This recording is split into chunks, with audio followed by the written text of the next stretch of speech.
Hoje nós falaremos sobre o 11º episódio da 4ª temporada de Overlord e do 11º episódio da 2ª temporada de Made in Abyss. Vem comigo e bora ver tudo o que aconteceu nesses episódios e o que eu achei deles. Bora lá? E aí galera, meu nome é Gabriel Friso e você está no canal Sommelier de Animes. Antes de começar o vídeo, não se esqueça de deixar o like, de se inscrever no canal. Desde o último vídeo nós temos 2 inscritos novos no canal. Muito obrigado novamente por todo o apoio de vocês. Caso você não seja inscrito, é muito fácil. É só você clicar no botãozinho vermelho de se inscrever e você já vai estar apoiando demais o crescimento do canal. Então se você realmente curtiu o conteúdo, curtiu os vídeos, se inscreve para demonstrar esse seu apoio ao canal, pois não vai custar mais do que 10 segundos do seu tempo. Caso você já seja inscrito, também não se esqueça de ativar o sininho para não perder nenhuma notificação de vídeo novo. Eu faço vídeo todas as terças e sábados às 15 horas e agora, sem mais delongas, vamos pro vídeo.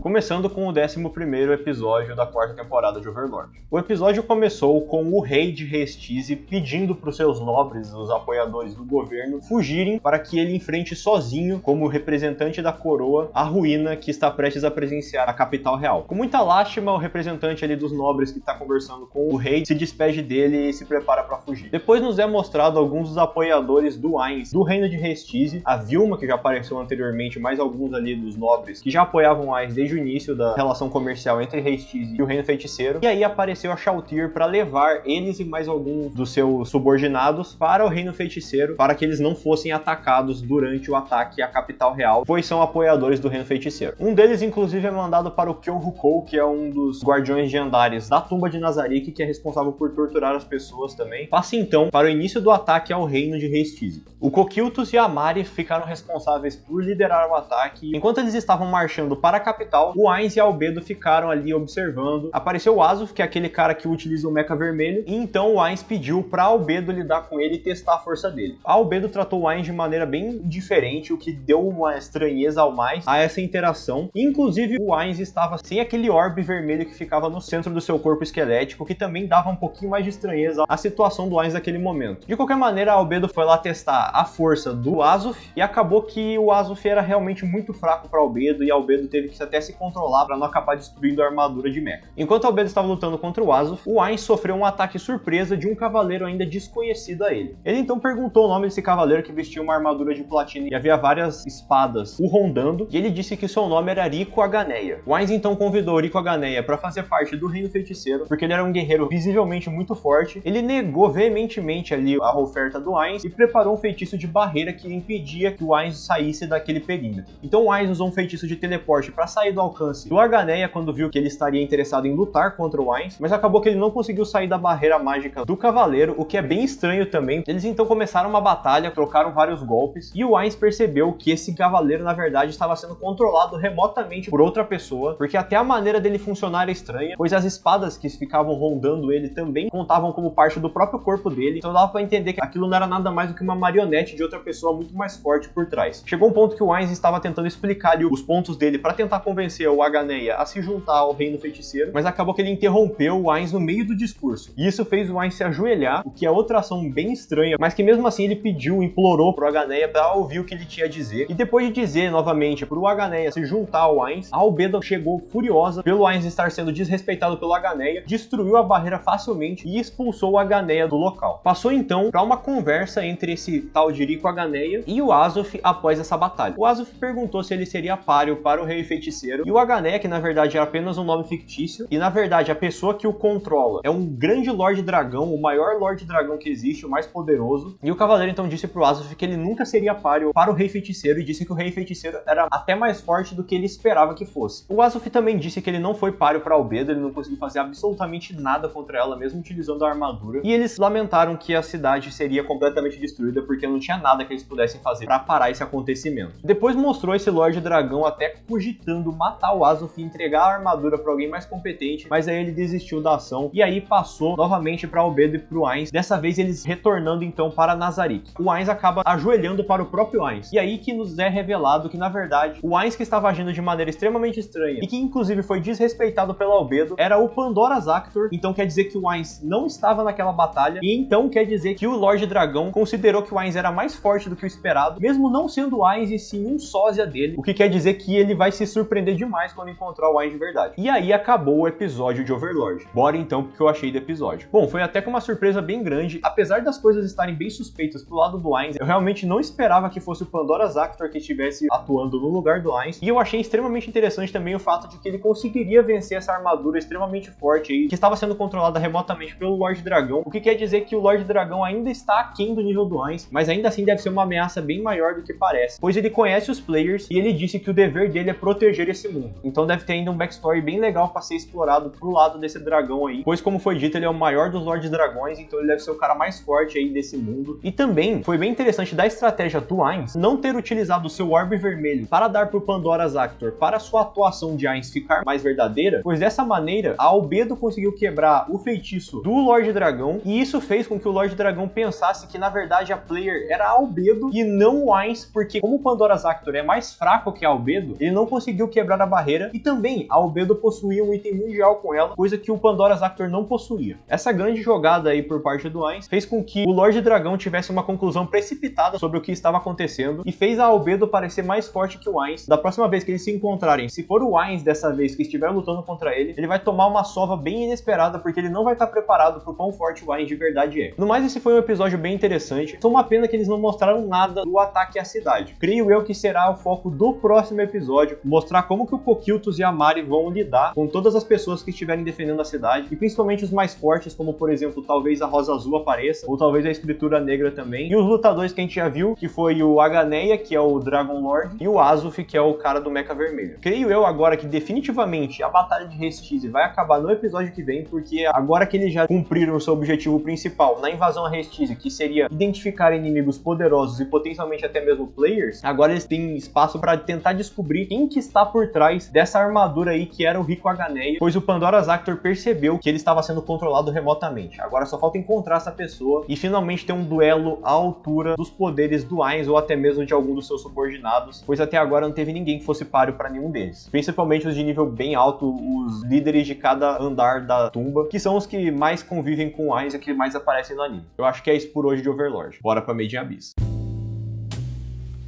O 11º episódio da segunda temporada de Made in Abyss começa com a Faputa trazendo o Reg inconsciente depois de tê-lo nocauteado no final do episódio passado para dentro da vila. Ela então pede pro Jiroimo, que obedeceu a ela incondicionalmente, para prendê-lo para que ele não conseguisse sair depois de acordar. Ela foi extremamente brava em direção a Rico, pois ela acreditava que a culpa do Reg ter perdido as memórias era da Rico, então ela se preparou para atacá-la. No momento que ela estava prestes a acertá-la, o Gaburum tomou o acerto no lugar da Rico, e aí a Faputa perguntou por que o Gaburum fez aquilo. E aí ele disse que ele fez aquilo porque caso ela tivesse matado a Rico, as coisas nunca voltariam a ser como antes, ou seja, o Reg nunca iria perdoar por ter acabado com o Haku dele. Afinal, a Rico é a coisa mais importante pro Reg. O Gaburum então caiu ali inconsciente, e agora que ela estava se preparando novamente para atacar os aldeões, uma centopeia gigantesca atacou a Faputa. É então nos mostrado que essa centopeia foi comandada pela Nanat utilizando uma vara de pescar, e essa centopeia também era o Belaf, que ainda estava vivo.